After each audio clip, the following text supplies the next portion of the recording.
Attorney San Juan, yung tax is the third largest component of cost, sabi mo kanina. Totoo naman yun eh. Kaya nga meron po akong panukalang batas na tanggalin na po natin yung 12% VAT sa electricity. Kokontra ka ba, Attorney? Ako po personal, hindi po. Okay, salamat po. Kasi, alam nyo, nakausap ko si Secretary Frederick Go. Miski siya, payag siya. On the basis that, sabi niya, alam mo, yung taxes from energy, sabi niya ganun. O ikukumpara natin yung regional, sabi niya ganun. Yung regional tax, that is contributing to the GDP. ASEAN is only 16%, sabi niya. So, ang Philippines, sabi niya, 18%. So, nandun lang tayo. So, yung 12% VAT na yan, para sa akin, ay doable and realistic. So, meron po akong kailangan lang ma-fast track yung pagpapalis ng 12% VAT sa kuryente para sa ganun ay unti-unti nababawasan natin ang elektrisidad na talaga namang ngayon ay lalong dumoble pa. Sabi nga ng marami, kanina po ginawa kong ehemplo yung manager ng isang bangko, dumoble po ang kanyang binabayaran sa kuryente. Manager na po ng bangko yun. So, kung titingnan nyo po siguro yung mas nasa mababang echelon ng ating population, nakikita ko po kung paano sila talagang kipit na kipit. Kasi po, tingnan nyo, Atty. San Juan, local franchise tax, tumaas yan, universal charge, yung system loss. Pati nga po yung system loss, merong tax. Dito lang nangyari sa bansa natin. Pati ba yung bagay na wala, natatax? Isipin po ninyo, lifeline rates, senior citizens discounts, at yung ancillary services. Kaya po tumaas ang singil ng Meralco ay dahil sa contributory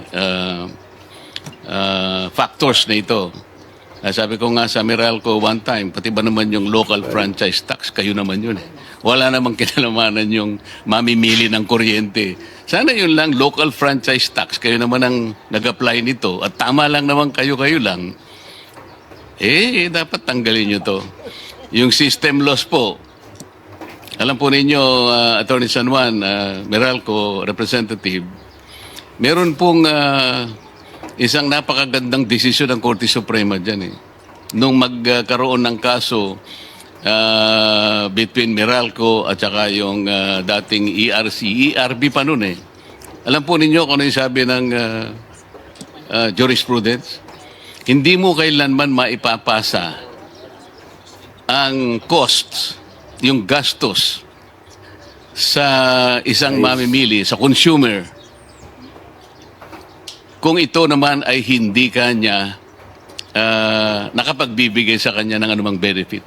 Wala naman talagang benefit ang system loss sa kanya. Bakit mo ipapasa yun?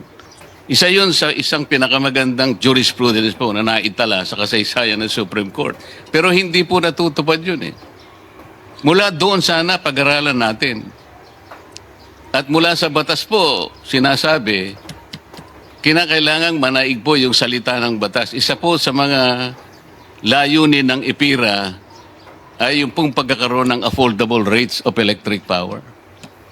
Sa akin palagay po, yung affordable ay mura, abot kaya, kayang-kaya. Pero kailanman hindi pa po nangyari yun. So hanggat hindi natin naibaba at ngayon nga po lalong tumataas, Mr. Chair, there is a continuing violation of the law. Affordable rates po. Sumisigaw na po sa hirap ang mamamayan ngayon.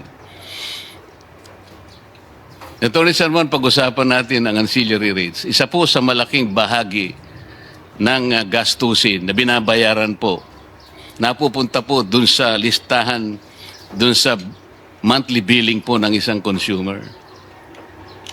Bakit hindi nyo po i-propose na ang gobyerno ay mag-maintain na po ng isang power plant na ang tanging layunin niya ay siya na po yung mag-provide ng ancillary rates para hindi makadagdag po. Hindi naman po siguro magiging baka hindi naman po siguro kontra ang ating mga generation companies kasi ang pinag-uusapan lang ancillary, hindi po nakikipag-compete ang government. Gusto lamang po niyang makatulong sa kanyang mamamayan, siya na po ang aako dun sa ancillary rates. Hindi po ba tamang solusyon ito, Attorney ERC? Opo, po pwede yan na option. And dun sa EPIRA review, po pwede nga pong balikan yung polisiya na in-adopt before na yung gobyerno ay aalis na doon sa generation Doon lamang and sa punto transmission na yun, industry. nakikita ko kasi na baka aangal sila dahil nga akala mo nakikipag-compete ang gobyerno. Pero hindi po. Kaya sinasabi ko lang, only on the basis of providing the ancillary services. So hindi po competition yun sa panig ng private sector. Tama po. Tama po. At kasi ngayon, ang struktura ng ating power industry na bago na din Kaya kaysa nga po, noong bagong... yun lang po gusto ko. So hindi ka naman kukontra doon, di ba?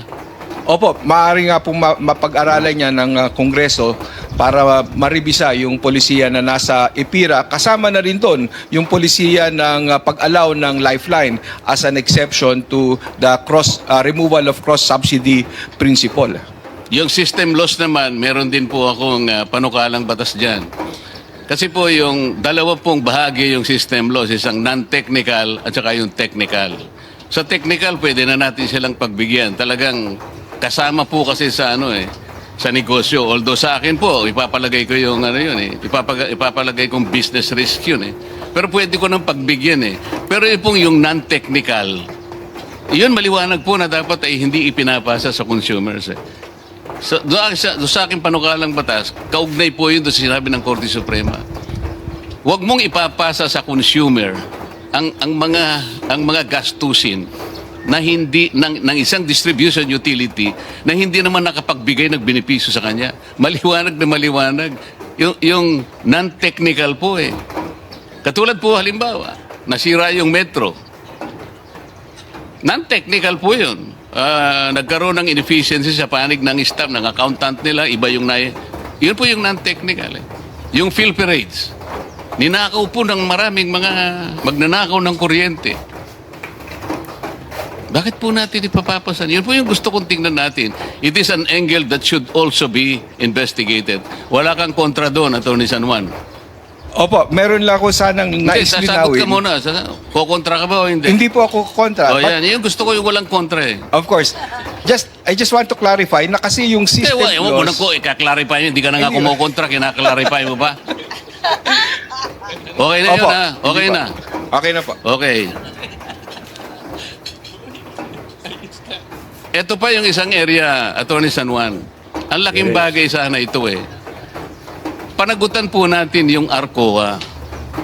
Malaki po ang ibibigay nito na pagkakataon sa pagpapababa po ng singil sa kuryente. Kapag ito po'y napanagutan natin sa magitan ng maayos na mga rules, kaya po hindi masyadong nagiging masigasig ang pagpapatupad nito dahil yung mga rules natin po hindi masyadong malinaw eh. Pero sa sandaling mapunta tayo sa ganito, mapanagutan po natin yung ARCOA.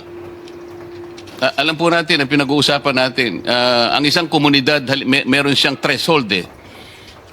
Kung hindi ako nagkakamali, correct me if I am wrong, ang isang village o community, pag na-total niya na meron siyang 500 kilowatts, mag-a-apply sa ARCOA at makakakuha siya ng isang service provider, not necessarily, for example, in this case, Meralco.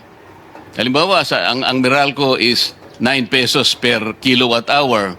Yung service provider, sabi niya, bibigyan kita 842, halimbawa. So, meron siyang option. Ang laking bagay po nito. And then, an aggregation of villages, of subdivisions, yung tinatawag nating aggregation. Kung hindi po ako nagkakamali, 700 kilowatts.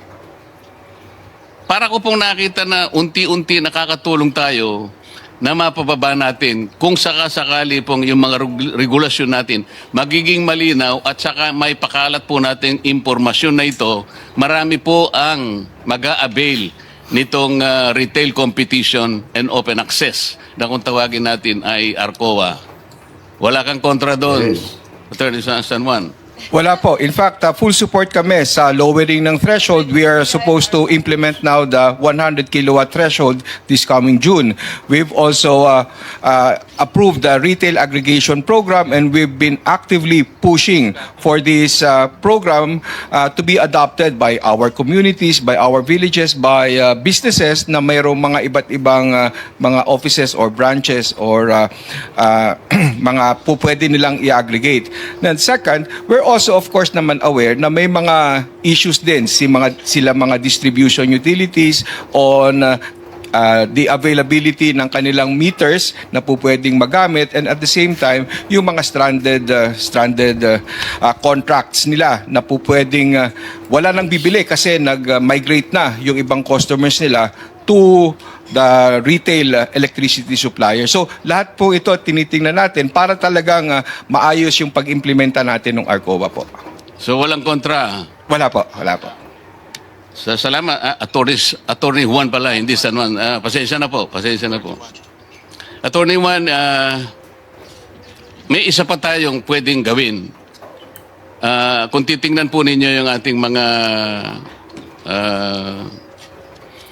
private distribution utilities, meron po tayong mga calibrated levels po ng kanilang ROE, yung return on equity.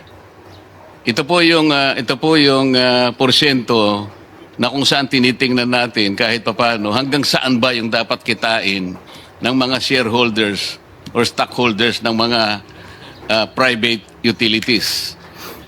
Kasi po, Attorney Juan, meron akong nakitang isang magandang halimbawa. Meron kayong isang resolution na kung saan ang isang distribution utility ay binigyan nyo ng cap na 13.6% ng kanyang ROE. Kung titingnan po ninyo, kung halimbawa yun ay mapanagutan ninyo, sabihin natin sa mga distribution utilities, pag-aralan natin, ikaw hanggang 13.6 ka lang, ikaw 13.8, ikaw 14.2. Kasi po ni-review ko yung iba, hindi ko na lang babanggitin. Napakataas po nung ROE nila eh. Meron 22%, meron 23%. Kung ikukumpara natin, doon sa naunang resolution na ginawa nyo, 16.5%. So wag nating pabayaang masyado na, baka naman, ito nga, tingnan nyo, dumoble, sabi nila, naging triple ang singil. Baka po sumobra yung ROE. Lahat po naman nagsasabit sa inyo yung kanilang mga financial statements, di ba? Yung mga financials nila ay ibinibigay naman po sa opisina ninyo, Attorney Juan. Tama po? Opo, tama po yan. Pero pagdating po dyan, kaya nga po talagang masigasig ang komisyon ngayon na mag-conduct ng rate reset ng ating mga private distribution utilities dahil sa loob ng mahigit 10 taon na hindi ito nagawa. Ngayon po ay tumatakbo na ang ating rate reset at kasama na nga sa Group A ay yung Meralco. Kaya't patuloy yung ating mga pagdinig at hopefully by middle of this year ay magkaroon na tayo ng panibagong singil para sa Meralco. Para nakita na po natin kung ano lang talaga dapat yung ipapasingil sa kanya as yung return niya on kanyang investment pagdating sa pag-provide ng distribution service niya. So, hindi mo kinokontra yung tinutumbok ng aking direksyon? Hindi po. Salamat Yun po. Suporta po kami. Salamat po. So, iiwanan muna kita para makapagpahinga ka naman, Attorney Juan, ano? Salamat po. Yung pong DOTR, nandito pa po. Good afternoon, Mr. Chairman. Good afternoon, Secretary. members. Mr. Chair, kasi po yung presentation nila doon sa mga pantulong po na kanilang naibibigay sa mga sektor na kanilang ginagalawan, pito po yung aking naisulat. Meron po kayong libreng sakay, meron kayong discount for MRTs and LRTs, meron kayong toll exemption, meron kayong toll discount, piso roro, terminal fee, at saka meron kayong fuel subsidy program, meron pa kayong reduction in commission fees for TNBS. Lahat po ng ito ay individually and collectively nakakatulong po sa mga iba't ibang sectors na inyo pong pinapatnugutan. Tama po, Secretary. That's correct, Mr. Chairman. Ang problema ko pong nakikita, kagaya po ng naging problema rin ng DSWD, dahil gusto nilang screenin talaga yung listahan. Ito pong mga sinasabi nating pabuyang lahat ito, subsidies, na 7 na binanggit ko. May pagkakataon, maaring marami o maaring sabihin na nating very common, merong redundant dito, merong overlapping, at merong duplication, tama po. Yes, Mr. Chairman. Yun po Tama yung pinaka-problema. Kaya pwede ko pong sabihin sa inyo, kanina po ay pumayag si Secretary Rex na yung akin pong panukalang batas na para po maiwasan natin ang duplication, overlap, redundancy, at makita natin, matarget natin equitably, ay sana isuportahan nyo rin yung panukalang batas na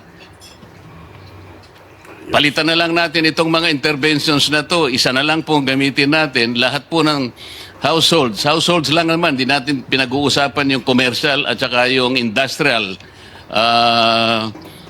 consumers ng private utilities. Lahat po na kumukonsumo ng 200 kilowatt hours pababa. Ililibre po natin. Yun po yung pinaka-subsidy. Targeted po yun. Ang ating mabibiyayaan doon hindi po kukulangin sa 5.5 million per families. Kapag sinuma nyo po yun, hindi lalabas sa between 25 to 27 million per Filipinos. Yun po kasi yung pinaka-target ng mga ayuda. Merong AIX, may tupad, may maipip kung ano-ano. At ngayon po, lahat po ng departamento talagang aligaga na talagang tulungan natin. Dapat naman po kasi, biglang dumating ang ganitong klaseng problema nang hindi natin inaasahan. Kaya tama lang po yung response na ginagawa nyo. Kaya lang yung overlap talagang nandun. So papayag po kayo na i-fast track namin at huwag na po kayong kukontra kung sakaling maisabatas namin yung 200 pesos kilowatt hours, yun na lang po yung subsidy. Targeted, hindi nakukurap, diretso sa consumer, walang epal. Mabilis. Monthly po ito. We fully support the bill, Mr. Chairman. But if I may just say, Mr. Chairman, on the part of the Department of Transportation, we're addressing the situation also of the middle class, Mr. Chairman. That's why we give 50% discount sa MRT3 natin, LRT2 natin, at pati din yung mga discount sa take-off at saka landing fees ng airports natin, paliparan, pati yung mga toll discount. But nonetheless, Mr. Chairman, yung panukalang batas niyo po, maganda po yun to address the situation of the poorest of the poor. Salamat po, Mr.